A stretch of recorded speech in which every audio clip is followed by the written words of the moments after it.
안녕하세요. 주식하는 설계사 김병선입니다. 다들 코로나19 잘 이겨내고 계시죠? 저도 재택근무 위주로 집에서 전화로 상담을 이 구독자님들과 하면서 제 회원님들하고 투자 관리도 해드리면서 지내고 있습니다. 그리고 상담은 이제 출장식으로 해서 원래는 예전에는 기차나 버스를 타고 출장을 많이 갔는데 요즘에는 자차로 출장을 다니고 있습니다. 오늘도 대전에 가서 시청 앞에서 상담을 하고 올라왔는데 이게 차를 몰고 운전을 하다 보니까 다니다 보니까 이게 훨씬 피곤한 것 같아요. 계속 가서 두세 시간 떠들다가 차를 타고 바로 와서 또 상담을 하고 또 떠들고 이게 참 옛날에는 그냥 당연하다고 생각하고 했는데 편하게 하다 보니까 기차 타고 버스 타고 하다 보니까 오랜만에 하니까 쉽지가 않네요. 여러분들도 이 코로나19 운동도 좀 하면서 체력 관리도 하면서 잘 이겨내셨으면 좋겠습니다. 오늘의 주제는 바로 이겁니다. M사 어딘지 다들 아실 겁니다. 달러 보험에 대해서 여러분들과 그 진실에 대해서 설명하는 시간을 갖도록 하겠습니다. 달러 보험, 정확히 말하면 달러 종신보험입니다. 그 진실을 이야기한다고 거창하게 이야기했지만 먼저 여러분들께 알려드릴 게 뭐냐면 이 M사의 달러 종신보험은 절대 나쁜 보험이 아닙니다. 보험 자체에 문제가 있는 게 아니라 대부분의 판매사, 설계사의 판매 행태가 문제인 거죠. 보장성을 보장성으로 판매하는 게 아니라 저축성을 90으로 설명을 하고 보장은 10으로 설명하든지 아예 안 하는 이런 행태가 잘못됐다는 거죠. 그렇죠? 저축성으로는 사실 이건 좋은 상품이라고 이야기할 수가 없습니다. 적어도 보험 영업만 하는 사람이라면 메리트를 느낄 수도 있겠지만 투자에 대해서 조금이라도 아는 사람이면 이거를 자신있게 저축으로만 권하면 안 되는 거죠. 그래서 오늘은 이 블로그나 또는 인스타, 페이스북 등등을 통해서 이 M사의 달러 종신보험을 판매하는 사람들의 주요 포인트 4가지에 대해서 반박을 한번 해보는 영상을 갖도록 하겠습니다. 지극히 제 개인적인 의견이니까 설계사분들은 악플 달지 마세요. 상처받습니다. 자, 크게 4가지 먼저 공개하고 시작을 하겠습니다. 첫 번째, 업계 최고 그리고 전기간이라고 하면 납입기간 동안에도 복리 3%를 보증을 하고요. 납입이 끝나고 유지하는 계속 그 기간 동안에 계속해서 최저 3% 그것도 복리로 보증을 해준다고 합니다. 두 번째, 달러 환율로 인한 환차익을 볼 수 있다고 하네요. 세 번째, 중도 인출 기능이죠. 유연하게 자금을 활용할 수 있다고 합니다. 네 번째, 높은 환급률을 이야기를 하네요. 자, 이거 하나하나 이야기를 해볼게요. 첫 번째, 자, 업계 최고 그리고 전기간 연복리 3% 최저 보증한답니다. 업계 최고 수준에 근접한 거 맞아요. 이거는 잘못된 이야기가 아닙니다. 자, 최저 보증 이유를 하면서 항상 우리한테 보여주는 게 이거죠. 한국은행 기준금리 변동 추이입니다. 계속해서 낮아지고 있죠. 이번에 최근에 며칠 전에 0.5% 기준금리가 낮아지면서 지금은 한국은행 기준금리가 0.75% 역대 최저고요. 드디어 0%대 금리 시대가 열렸습니다. 얼마나 갈지 모르겠지만 생각보단 조금 더 빠르게 온 것 같아요. 이걸 이야기하면서 자, 최저 보증 이율, 복리 그것도 3% 이야기를 합니다. 종신보험은 원래 최저 보증 당연히 되는 거예요. 근데 3%면 좀 많이 해주는 건데 여러분들 여기서 짚고 나가셔야 될 게 있어요. 뭐냐면 월납 100만원을 합니다. A 경우 그리고 B 경우 두 가지로 볼게요. 둘 다 월납 100만원으로 하네요. 자, 복리 만약에 2.6%를 최저 보증을 해줘요. 자, 또는 복리 3%를 최저 보증해 줍니다. 자, 여러분 A가 좋을까요? B가 좋을까요? 당연히 B가 좋겠죠. 하지만 그렇지 않습니다, 여러분. 왜 그러냐면 보험에는 사업비라는 게 있습니다. 종신보험은 30%에서 40% 정도 사업비가 된다고 들어보셨을 거예요. A 경우는 사업비가 예를 들어서 30%입니다. 30만원 정도 하겠죠. B는 똑같은 보험료로 복리 3% 최저보증이라고 하는 혜택을 더 주는 거잖아요. 사업비가 더 비쌀까요? 더 쌀까요?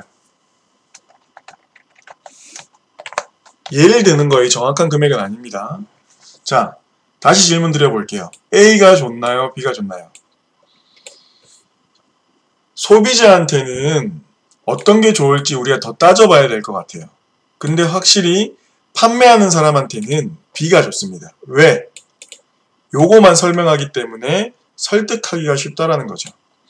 복리 3%, 3.5% 혹하면 절대 안 됩니다. 또 다른 D사에 뭐 단리로 5%를 보증해주는 연금 뭐 이런 상품도 많이 나왔지만 사업비 부분을 생각 안 할 수가 없는 거예요.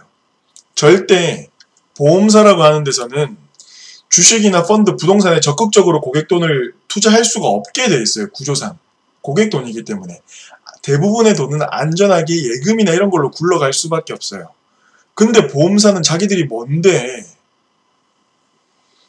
기준금리가 0%던데 자기는 복리로 3%를 줄 수 있을까요?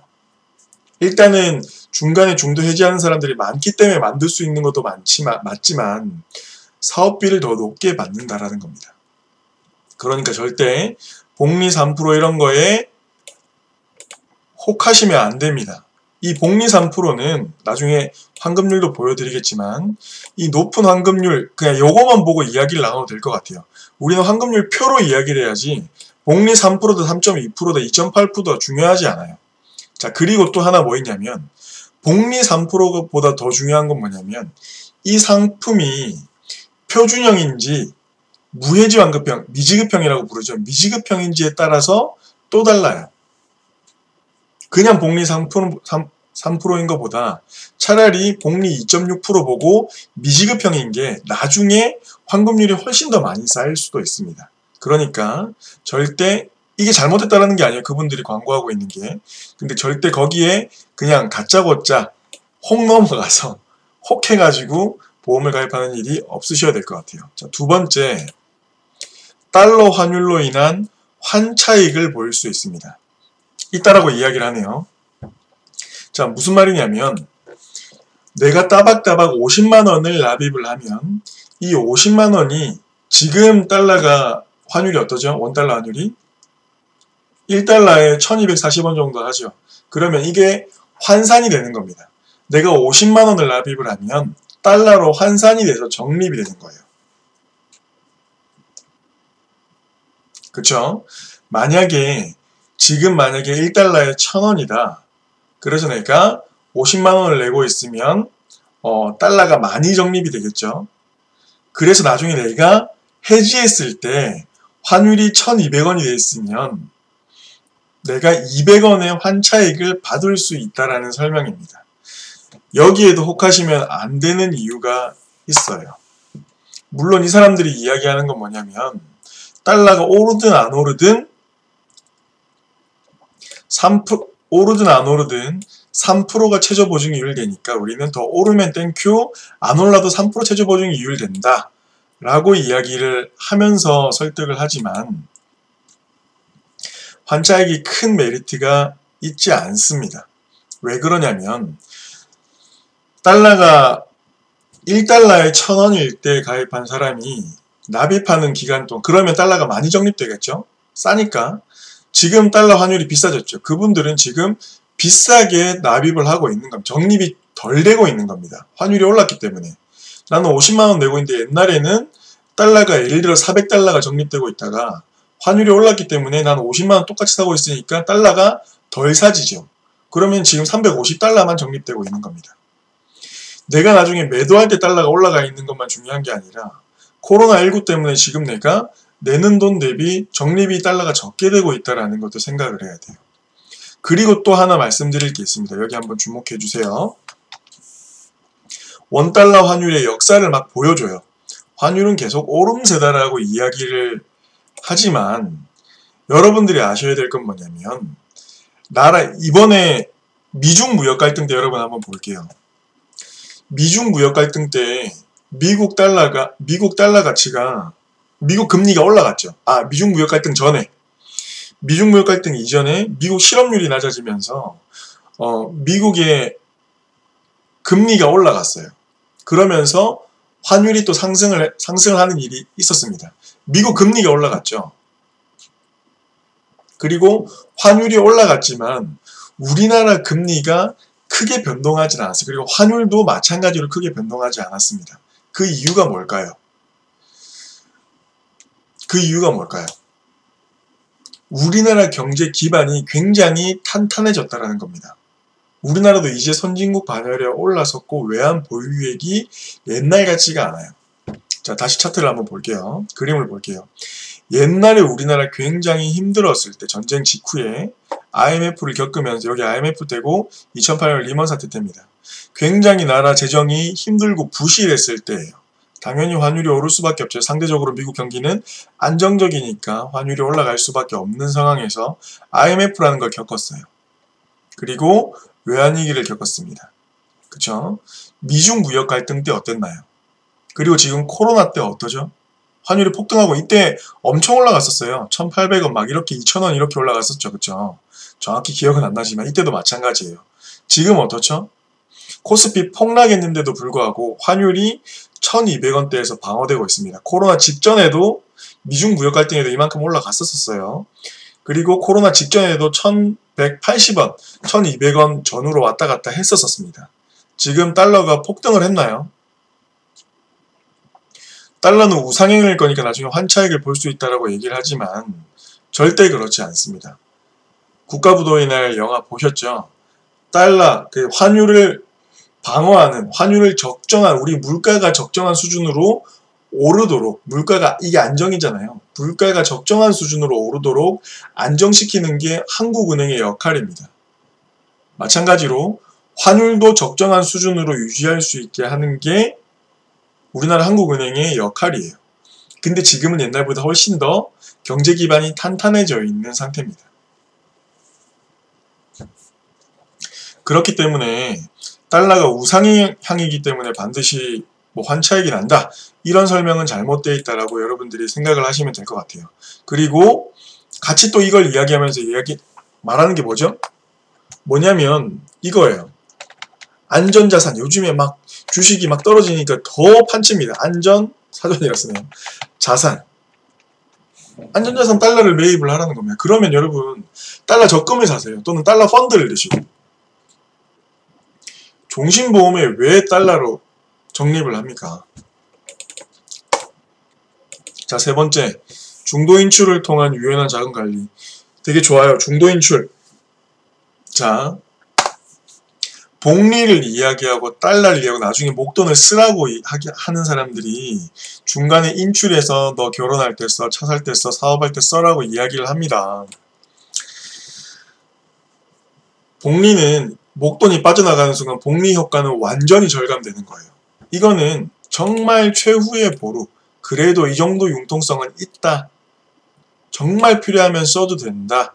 하지만 요것도 조건이 아예 없는 게 아니에요. 물론 중도 인출할 때 수수료는 없지만 해지환급금으로 남겨놔야 되는 돈 기본적으로 있고 한 번에 찾을 수 있는 돈도 정해져 있기 때문에 유연하긴 하지만 은행처럼 자유롭진 않고, 이걸 이야기하면서 한 가지를 더 이야기하는 분들이 있어요. 뭐냐면 납입을 중지시켜도 된다, 3년만 내면 더 이상 안 내도 된다, 뭐 이런 이야기를 하지만 이거는 월대체 공제라고 하는 거예요. 보험을 마음에 안 들어서 실효내고 싶어도 실효를 못 내요. 왜냐면 해지환급금에서 위험보험료가 차감이 되는 거예요. 월대체 그러니까 납입이 정지가 되는 게 아니라 정확히 말씀드리면 해지환급금에서 보험료가 차감이 되고 있는 겁니다. 위험보험료만큼. 그래서 해지환급금이 다 써져 버리면 보험은 없어져 버리는 거예요. 그리고 월대체 공제는 내가 나중에 다시 다 내가 쓴 이때까지 안 낸 돈을 다 채워넣지 않는 이상 종신보험이 정기보험처럼 바뀌어버립니다. 위험보험료를 계속 내야 돼요. 어쨌든 그런 게 있으니까 그런 것들은 뭐 납입을 중지해야 된다는 거에 혹해서 그런 게 있어 라고 생각하지 마시고 한 번 더 알아보시면 좋을 것 같아요. 자, 높은 환급률. 자, 여기에 블로그에 올라와 있는 겁니다. 10년 납 기준이에요. 저 얼굴 때문에 10년 납 기준입니다. 이렇게. 자, 31세 남성을 예로 들어서 올려놨더라고요. 그리고 월납 25만원입니다. 추가 납입하는 거 없는 거예요, 이거는. 자, 여기에 한번 볼게요. 1년 지나면 납입 보험료 302만원, 해지환급금은 45만원입니다. 1년 뒤에 15.1% 환급률이죠. 환급률이에요. 자, 그리고 10년 뒤에 10년 납입이니까 10년 뒤에 납입이 끝났어요. 3,027만원으로 납입이 끝났고 해지환급금은 80.9%, 80%밖에 안 됩니다. 2,450만원밖에 못 가져가요. 10년 굉장히 긴 세월입니다, 여러분. 20년 지났어요. 20년 뒤에 납입보험료는 아까 거기서 멈췄죠. 3,027에서 멈췄고 3,170만원. 드디어 20년 뒤에 100%가 살짝 넘었네요. 35년 뒤에 3,027만원 내고 4,572만원, 환급률 151%를 가져갑니다. 30년 전에 짜장면 500원이었어요, 여러분들. 은행 이자가 낮아지고 있으면 초저금리 시대니까 종신보험을 들어야 될 게 아니라 여러분 투자 공부를 해서 투자를 해야 되는 시기예요. 이분들이 하는 이야기 중에 대표적인 게 이거예요. 은행은 저금리니까 안 돼. 세금도 떼잖아. 그러니까 안 돼. 주식해서 딴 사람 봤어? 소득 돈 벌었다는 사람 봤어? 다 패가망신하잖아. 이번에 코스피 폭락한 거 봐. 하면 절대 안 돼. 그러니까 보험사를 내야 되는데 보험사에 저축성 상품은 최저 보증률이 너무 낮아서 안 돼. 종신보험은 확정적으로 3% 복리 이자도 주고 비과세도 되고 중도인출도 되고 심지어 사망도 보장되니까 이걸로 해. 이런 깔때기 화법을 쓰는 것뿐이에요. 왜 사전에 선거절하는 거에 당하시냐고요. 우리는 투자를 공부해야 됩니다. 부자 아빠 가난 아빠 책 읽어보시고요. 투자를 공부를 시작을 하셔야 되는 거예요. 하이 리스크 하이 리턴 많이 돌려받으려면 하이리스크 50% 수익 보려면 50%의 손해도 감수해야 된다라고 하면서 겁을 주시면 하이리스크 하이리턴 아닙니다, 여러분. 워렌 버핏 아시죠?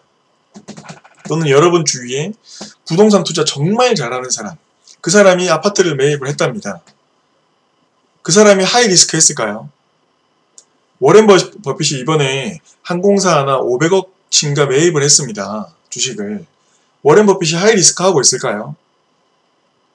아닙니다. 워렌 버핏의 경험치와 노하우, 지식, 여윳돈 등등의 것이 리스크를 줄여주고 리턴을 크게 만들어주는 겁니다. 주식이 무섭다고 안 할 게 아니라 겁준다고 겁먹을 게 아니라 공부를 해서 리스크를 줄이고 경험을 해서 나중을 대비를 해야 되는 거죠. 그러니까 절대로 현혹되시면 안 됩니다. 이거 말도 안 되는 환급금에 35년 뒤에 150. 그래서 얘기하는 게 추가 납입을 해라. 31세 남성이 월납 10만원 하고 아까 25만원이었죠. 근데 이거는 10만원만 하고 15만원을 추가 납입으로 하면 사업비를 절약할 수 있게, 사업비를 거의 안 내기 때문에 이 15만원에 대해서는 적립이 훨씬 많이 된다. 그래서 30년 뒤에 202%라고 하네요. 자, 첫 번째 말씀드렸죠. 일단은 여기에서 환차익을 보아도 얼마 되지도 않을 뿐더러 환율이 그런 식으로 폭등하는 일은 이제 없을 거예요. 있더라고 하더라도 반짝 잠깐입니다. 여러분들이 돈이 필요한 시기에 환율이 올라가 있지가 않을 거예요. 자, 그리고 또 하나, 미지급형 종신보험으로 가입하면 이거보다 환급률 훨씬 높습니다. 최저보증률 3% 아니더라도 사업비가 더 싸기 때문에 훨씬 더 돈이 많이 모여요. 절대 혹하시면 안 됩니다. 자, 오늘 그래서 이 M사의 달러 종신보험의 주요 판매 포인트에 대해서 하나씩 반박을 했습니다. 단 처음에 제가 서두에 말씀드린 것처럼 상품이 절대 나쁘지 않아요. 사망보장 되는 거 맞고요. 사망보험금은 분명히 가치가 있는 겁니다. 스마트폰 아시죠?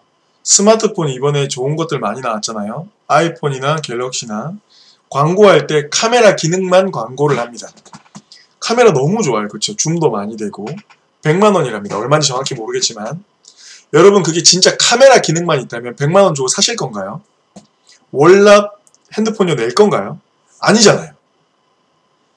핵심 기능은 스마트폰, 전화되고 카톡되고 검색되고 뭐 이런 등등 어플들 쓸 수 있고 이게 핵심인데 광고는 저축으로만 해요.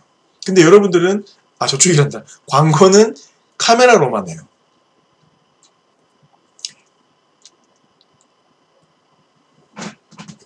종신보험도 마찬가지예요. 핵심은 사망입니다. 저축은 카메라처럼 같이 가져가는 기능일 뿐이에요.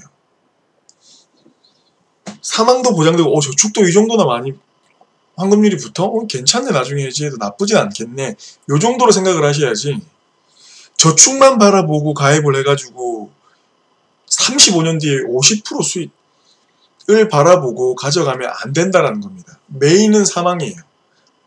절대 순서를 헷갈리시면 안 됩니다.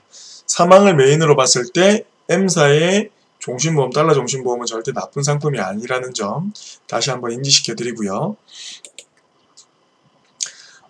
마지막으로 이 중요한 포인트입니다. 요즘에 제가 이 연락이 너무 많이 오면서 제대로 된 상담을 사실 못 해드리고 있어서 너무 죄송합니다.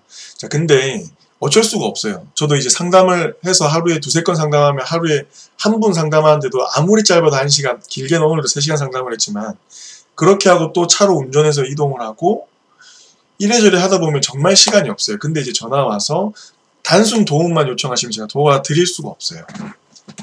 저도 영업하는 사람이기 때문에 도움도 드리면서 저도 도움을 받고 싶거든요, 사실. 그래서 이 달러 종신보험 가입하신 분들 어떻게 해야 하냐고 연락을 안 해주셨으면 해요. 납입을 일단은 2가지 방법이 있으니까 제가 미리 말씀드릴게요. 이건 종신보험입니다. 사망보험금의 가치를 다시 한번 느끼시고 그대로 가져가시던지, 이게 첫 번째 방법이에요. 두 번째 방법은 해지하시고 철회하시면 됩니다. 가입한 지 얼마 안 됐으면. 그리고 제대로 된 저축을 위해서 가입을 애초에 했으면 제대로 된 저축, 장기저축을 우리가 원하는 거면 투자형 상품, 변액보험을 하든지, 제가 이건 변액보험에 대해서 올려놓은 게 있습니다. 변액보험 절대 지금은 나쁘지 않아요. 변액보험을 하든지 또는 연금저축 펀드나 IRP 또는 아예 주식이나 펀드를 공부해서 시작을 하든지, 그런 게 필요하면 저한테 연락을 주시면 주식 강의까지도 해드리고, 물론 제 회원이 된다는 가정하에 그렇게 해드리고 있으니까 그냥 단순하게 이 보험 어떻게 해야 되는지 봐달라고 하시는 분들은 연락을 안 해주셨으면 좋겠습니다. 죄송합니다. 자, 김병선이었고요. 자, 이 종신보험을 저축성인 줄 알고 가입하는 일 없었으면 좋겠습니다. 감사합니다.